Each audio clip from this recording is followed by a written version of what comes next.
How to figure out whether a word is a palindrome or not in Python. So, first thing we need to do is we need to ask the user what word they want to input into this program. So to do that, we use this line of code, and then we store whatever input we get into a variable, which I call string.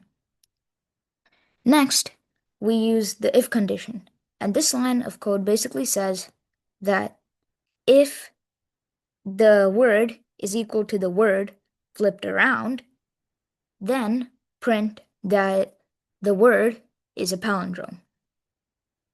But and then the else says that if this isn't true, then print that the word is not a palindrome. So let's give this a try.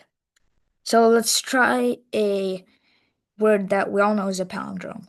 Let's go with race car, which is definitely a palindrome. And our program does work because it says that race car is a palindrome. So that's all. Bye.